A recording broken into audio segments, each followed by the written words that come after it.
Donc je vais essayer de vous faire une présentation un peu générale qui reprend donc des grandes idées de ma discipline qui est donc les neurosciences et avec un esprit critique derrière parce qu'effectivement on rationalise, on réduit la complexité du vivant et donc ça c'est un problème.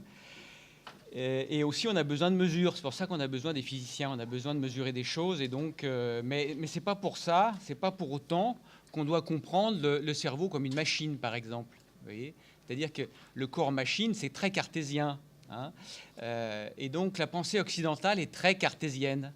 C'est-à-dire qu'en général, on a tendance à coller des modèles de l'inerte sur le vivant. C'est dans ce sens-là où je suis intervenu tout à l'heure. Et c'est dans ce sens-là où il faut réfléchir parce qu'on est un peu pris dans cette perspective et je trouve que c'est un peu limitant. Si vous prenez en psychologie, par exemple, il y a une fonction qu'on appelle les fonctions exécutives. Et les psychologues décrivent ça comme une succession de phases. Vous voyez, pour attraper un objet, il faut il faut prévoir la première phase, la deuxième phase, la troisième phase, etc. Un petit peu comme un algorithme d'ordinateur, enfin de programme informatique. Ce que je vais essayer de vous montrer, c'est que ça ne fonctionne pas comme ça. C'est qu'en fait, la pensée, c'est pas la manipulation de symboles abstraits, mais c'est la manipulation d'actions. C'est la simulation d'actions. Alors évidemment, on peut avoir, les mathématiciens, ils ont une pensée abstraite où ils manipulent des symboles. Mais celle qui nous intéresse aujourd'hui, je pense, relève, quand on a moins de temps, quand on est plus dans l'action, hein, c'est une question de temporalité. Si je suis couché sur mon lit, je peux penser à des choses très abstraites, mais si je suis sur une scène, ou même si je suis spectateur d'un mouvement qui se déroule en temps réel, on fait appel à une pensée abstraite, mais qui n'est pas la manipulation de symboles, mais plutôt qui est là le rappel d'action et la simulation d'action. Donc il y a comme ça, justement, cette pensée cartésienne, hein, je pense, donc je suis, il est complètement surdimensionné par rapport à la périphérie, par rapport à l'action, par rapport à l'acte. Hein. Et donc je vais essayer de rectifier un peu tout ça. Sur le plan expérimental, on peut dissocier le cerveau du corps. On peut dissocier l'action de la perception. Par exemple, les psychologues sont fascinés par ces illusions. Ils en ont décrit énormément. Et vous avez une illusion qui s'appelle l'illusion de Tikener, qui consiste en fait à demander au sujet quelle est la grosseur du cercle qui se trouve ici ou ici. Et donc, on sait, les gens rapportent verbalement que ce cercle est plus gros que celui-ci, alors qu'en fait, ils ont la même dimension. Bien. Donc ça, c'est une illusion perceptive. C'est l'illusion de quelqu'un qui surutilise en quelque sorte la perception et qui il va se mettre dans une situation où la perception est coupée de l'action. Pourquoi ? Parce que dès que je demande à quelqu'un d'attraper l'un des deux cercles, il ne fera plus l'erreur qu'il fait quand il l'a fait simplement en faisant un rapport verbal et en faisant une estimation perceptive bloquée de l'action. Mais si on met le sujet dans une situation réelle d'interaction avec les objets, il n'a plus cette illusion. Donc on l'a fait très longtemps, on l'a fait dans les manuels d'anatomie, on vous montre des trucs comme ça, on vous montre des corps, on vous montre des choses, mais on ne vous montre pas, si vous voulez, les liens qui unissent toutes ces structures. Hein. On en fait des choses qu'on pose sur la table de dissection et puis qu'on va décrire comme des objets complètement inertes, en fait. Hein. Alors, ce que je veux dire par là, c'est que la vision, en quelque sorte, conduit la vision du spectateur. Hein, c'est celui qui va percevoir les choses assis sur sa chaise et qui a du temps pour analyser, pour délibérer, conduit à percevoir le monde d'une certaine façon et à introduire des illusions. Vous en avez une deuxième ici. Si, par exemple, votre bras est caché sous la table, mais que par-dessus, je place un bras en plastique qui ressemble à la couleur de votre peau, si votre bras en dessous de la table est comme ça et que le bras en plastique est comme ceci, vous allez penser que votre bras réellement est aligné avec la position du bras en plastique. Vous voyez donc à quel point l'information visuelle est puissante pour vous donner des illusions qui disparaissent lorsque on demande au sujet de déplacer son bras sous la table. L'illusion va disparaître dans ces conditions. Et donc pour ça, il faut comprendre un schéma, il faut essayer de comprendre un schéma très classique, et c'est ce schéma qu'on va utiliser, que je vais utiliser pour essayer de vous faire comprendre un peu tous ces mécanismes de perception, de multisensorialité, d'intégration multisensorielle, d'illusion perceptive et de spectacle artistique, peut-être. Donc, en gros, vous ouvrez un manuel de physiologie ou de psychologie, c'est pareil, vous avez un cerveau, vous avez un corps, et puis vous voyez par exemple un objet, et donc cet objet, vous allez l'attraper, donc vous envoyez une commande sur le bras, et puis le bras se déplace, vous allez avoir des retours sensoriels. Donc on va d'emblée dissocier l'action de la perception. D'accord ? C'est-à-dire, vous allez faire un cerveau avec des zones qui sont visuelles, qui sont auditives, qui sont proprioceptives. Et puis, vous allez faire comme ça des parties de corps, parce que c'est très utile, si vous voulez, ce schéma-là permet, en stimulant ici, de repérer une cartographie du corps. Puis on va faire un petit bonhomme, comme ça, on va saucissonner en quelque sorte le schéma corporel, si je puis dire, en morceaux séparés. Donc ça, c'est une description statique du cerveau, hein, on va dire comme si c'était un objet inerte, alors qu'en fait, si vous dormez 6 heures, en 6 heures, votre cerveau il va se reconfigurer, il n'aura plus la même architecture que quand vous vous êtes couché. Donc, ou même 5 minutes, je peux changer l'architecture de votre cerveau en 5 minutes en manipulant l'information visuelle et proprioceptive, par exemple. Donc, on a une vision fixiste du cerveau, localisationniste, pardon. En fait, ce n'est pas comme ça que ça fonctionne.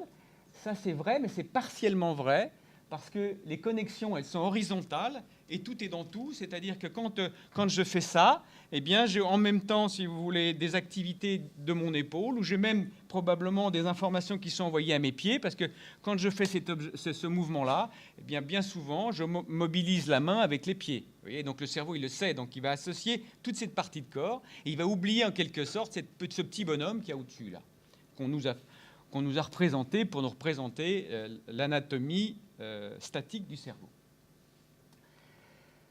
Alors, cette idée qu'on peut localiser des aires sensorielles dans le cerveau, séparées, elle est contredite par ce qu'on appelle les synesthésies. Vous savez, chez certains artistes qui associent par exemple des couleurs avec des sons, des chiffres avec des couleurs, ou d'autres informations avec d'autres informations, d'autres catégories d'informations, vous montrent qu'en fait, ces aires, qui sont à des endroits différents, s'interconnectent de façon très évidente chez ces artistes. On n'est pas tous doués pour mettre en interconnexion ces aires. Mais c'est la preuve indirecte qu'il y a des connexions très étroites, puisque en fait un chiffre renvoie à une couleur, ou qu'un son renvoie à une couleur, ou qu'un geste même peut renvoyer une couleur. Vous voyez ? C'est une preuve indirecte de cette horizontalité dans les connexions du cerveau.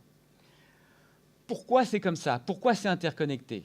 Reprenons le schéma de base et essayons de le faire évoluer. Le mauvais schéma des traités de physiologie ou d'anatomie ou de psychologie. Alors, pourtant, ça date, vous voyez, mais les progrès scientifiques sont longs. Vous voyez, ça date de 1866. Il y a un type qui s'appelle Van Helmholtz. Il a eu l'idée, en fait, que ce n'était pas comme ça que ça se passait, mais que c'était comme ça. C'est-à-dire qu'à chaque fois qu'on avait une intention et qu'on faisait un mouvement, eh bien, on espérait les conséquences du mouvement. On attendait les conséquences du mouvement. On prédisait les conséquences du mouvement.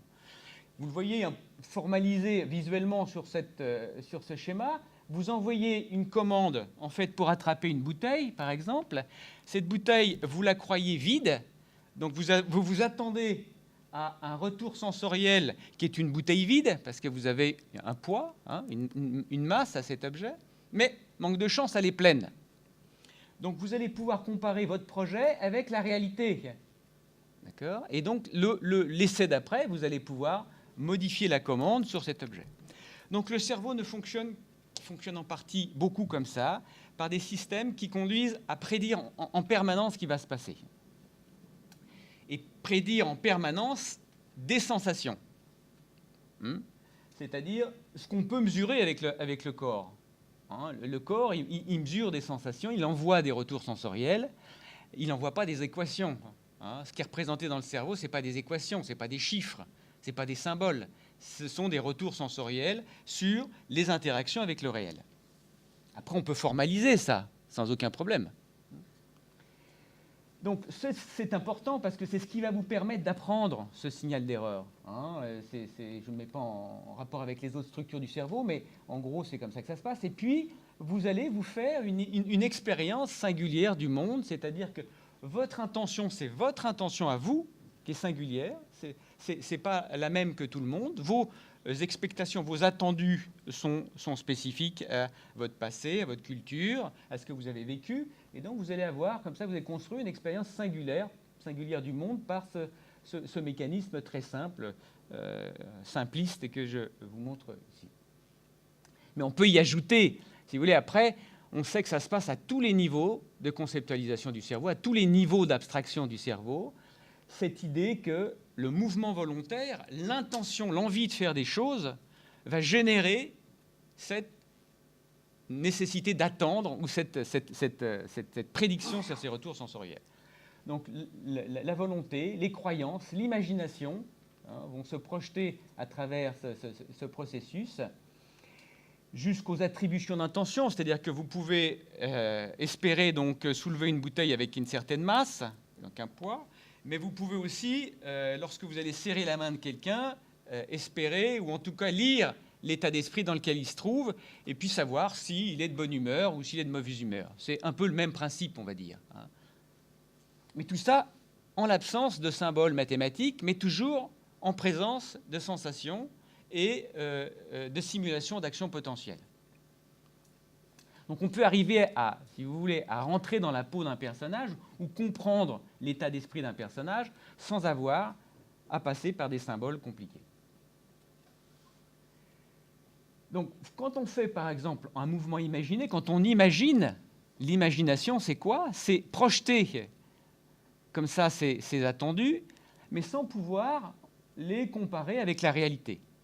C'est pour ça qu'à un moment donné, ça c'est un grand classique des politiques, c'est ils imaginent beaucoup, mais comme ils ne sont pas en contact avec la réalité, ils perdent le contact avec la réalité. Pour ça, il faut leur dire, il faut faire du mouvement imaginé, c'est vrai, on apprend, mais il faut aussi être en contact avec la réalité, pour être efficace, pour avoir une connaissance rationnelle du monde, connaissance congruente avec la réalité. La congruence entre mon imagination avec le monde réel se fait grâce à cette vérification entre projet et réalité.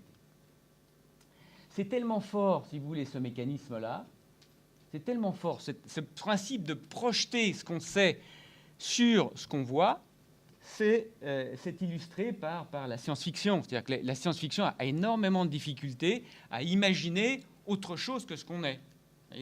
Les aliens ont tous des yeux, des oreilles, des bras éventuellement, des jambes peut-être, mais ils ont tous un peu quelque chose d'humanoïde derrière. Ils ont tous, et l'originalité, je trouve, d'une œuvre de science-fiction, ce serait de nous présenter des aliens ou des extraterrestres qui ne ressemblent pas aux terrestres, qui sont extraterrestres.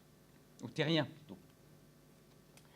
Donc, on a aussi, si vous voulez, cette capacité à projeter nos fantasmes, enfin, nos représentations, et très rapidement à mélanger le virtuel avec le réel. Et par exemple, de faire croire aux gens qu'on va bientôt faire des robots humanoïdes qui auront les mêmes capacités que les robots humains, par exemple. Vous voyez, parce qu'on va projeter, de façon anthropomorphique, nos représentations sur ces images qui sont des images calculées, qui ne sont pas des images réelles, enfin, photos d'éléments réels. Encore un autre exemple ici, vous voyez, cette capacité à projeter son humanité sur ce qu'on voit, eh bien, c'est par exemple cette impression que vous avez d'avoir un poisson, probablement, parce qu'il y a là maintenant, on a rompu, enfin l'artiste a rompu la ligne droite et il a mis de la courbe, et la courbe, c'est du vivant, c'est pas de l'inerte, et ça évoque probablement quelque chose de vivant et donc qui produit cette émotion, cette sensation à l'observation de cette image.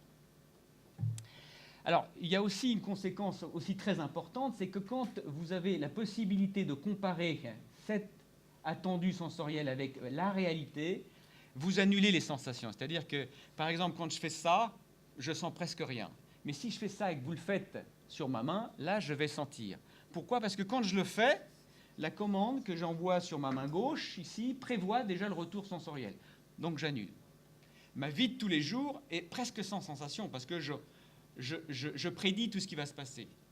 Ma vie devient faite de surprises lorsque je ne suis plus capable de prédire ce qui va se passer. Et donc, c'est en fait ce qu'on essaye de faire, je crois, en création artistique, c'est de créer une surprise, c'est-à-dire de surprendre l'observateur et de lui montrer des choses qui sont parfois en discongruents avec ce qu'on s'attend de voir. Et ça, si vous voulez, c'est ce qui vous permet, cette simple copie de commande, cette simple commande qui part sur le côté comme ceci, ce signal qui part sur le côté, vous permet de savoir si c'est vous ou si c'est l'autre. Hein. Si vous êtes à la troisième personne, vous êtes le spectateur de ce qui se passe sur la scène, mais vous pouvez aussi parfois devenir l'acteur de ce qui se passe, c'est-à-dire vous mettre dans la peau du personnage. Et donc, là, vous allez, en quelque sorte, tromper cette sensation d'agentivité, parce que l'agentivité, je l'ai, parce que ça, c'est moi qui le fais. Là, c'est pas moi, parce que je reçois passivement le signal. Le fait d'être actif dans la vie de tous les jours va vous construire cette notion d'agentivité qu'on perd, par exemple, lorsqu'on a des lésions dans le cerveau, notamment dans cette partie de la jonction temporopariétale, chez certains schizophrènes, par exemple. Donc, on fait l'hypothèse que ces signaux n'arrivent pas au bon endroit et donc que la comparaison ne peut pas se faire, qu'ils perdent cette sensation d'agentivité et que le bras qui se trouve ici, ils pensent qu'il appartient à leur voisin. Il appartient à leur voisin. Donc, ils perdent une partie de la conscience objective de leur corps. Donc, on peut le faire. On peut manipuler expérimentalement ça. C'est-à-dire que si vous placez une caméra dans mon dos et que si vous me placez des lunettes, je vais voir devant comme ça. Je vais avoir mon image, l'image de mon dos devant moi. Et je vais avoir la forte sensation d'avoir un dédoublement de personnalité qui correspond en quelque sorte à ce que ces schizophrènes ressentent. En manipulant, en quelque sorte, l'information visuelle et ce sens de l'agentivité. Donc, c'est des choses qu'on peut aussi produire autrement. Si, par exemple, je stimule cette partie du cerveau, qui est une structure fortement intégrative, vous voyez, c'est plus localisé, c'est plus des sensations auditives, visuelles, proprioceptives, vestibulaires qui sont isolées, mais qui sont intégrées, ici, et que je stimule, je produis une sensation de sortie de corps, hein, on voit, si vous regardez ce film de Tarkovsky, qui s'appelle Sacrifice, qui m'a fait penser que c'était un peu ce qu'on pouvait ressentir quand on avait une sortie de corps, mais qu'on a probablement aussi au début de la sensation d'apesanteur en microgravité. Simplement, ce schéma, pour vous montrer, je ne vais pas insister, en fait, les noyaux vestibulaires, c'est des noyaux qui se trouvent ici, c'est des structures nerveuses qui se trouvent ici. Ces noyaux, qui sont vestibulaires, reçoivent des informations de toutes les parties du corps, de tous les organes sensoriels. Ça n'est pas unidirectionnel, ça n'est pas unisensoriel, c'est multisensoriel. C'est pour ça que quand on stimule cette zone du cerveau qu'on appelle la jonction temporopariétale, ici, eh bien, on produit quelque chose de multisensoriel. Une sortie de corps, c'est visuel, proprioceptif, vestibulaire, c'est tout ça en même temps.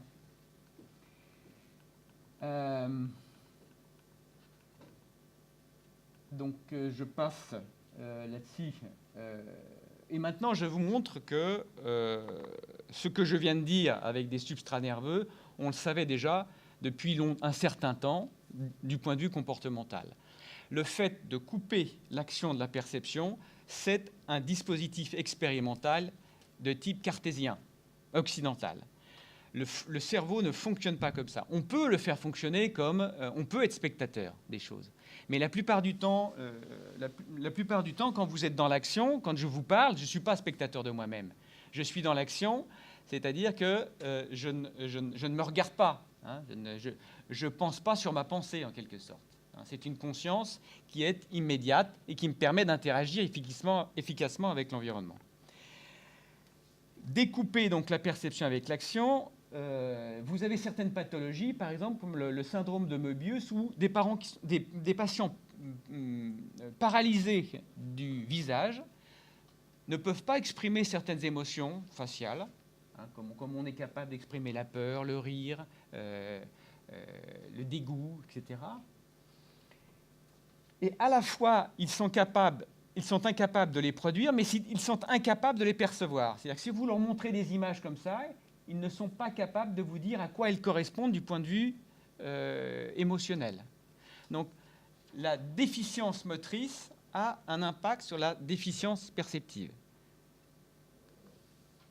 Un autre exemple pour vous montrer que la perception elle est fortement incarnée, elle est motrice.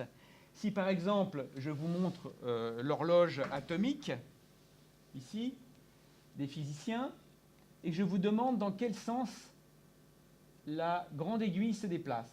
Vous regardez là, elle se déplace dans le sens inverse des aiguilles d'une montre ou dans le sens des aiguilles d'une montre? Je recommence. Ils font dodo.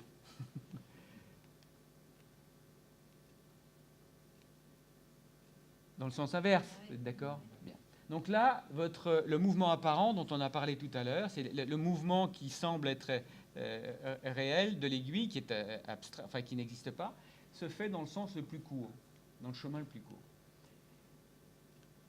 Mais ça ne marche plus si on s'adresse maintenant, ou si on vous montre des images d'un être vivant. Dans ce cas-là, regardez dans quel sens, par exemple, le bras va se déplacer, le mouvement apparent du bras va se déplacer.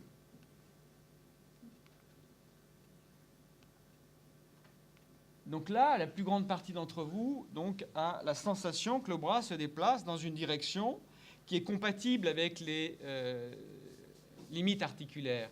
Et autrement dit, le mouvement, ce n'est pas le plus court, comme avec l'aiguille de l'horloge, là, mais c'est le mouvement le plus long, mais qui respecte ces contraintes biomécaniques.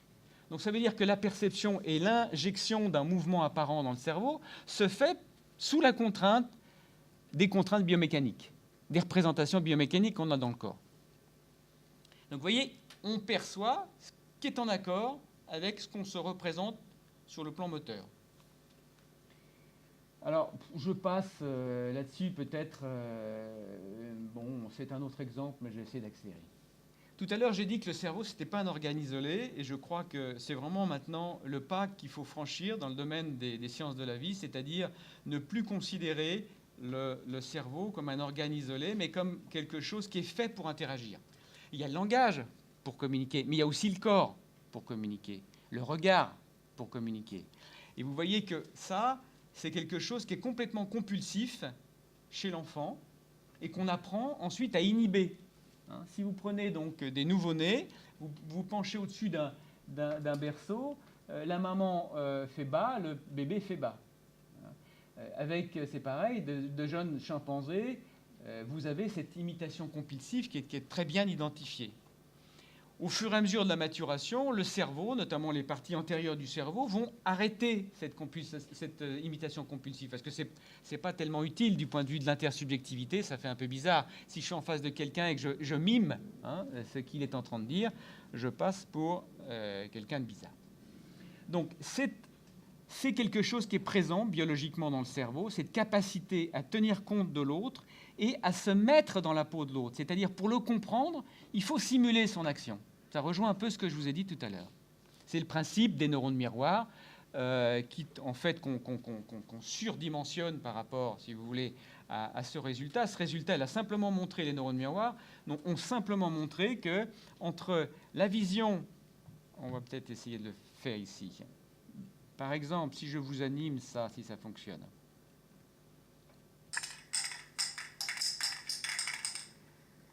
Si je vous montre ça.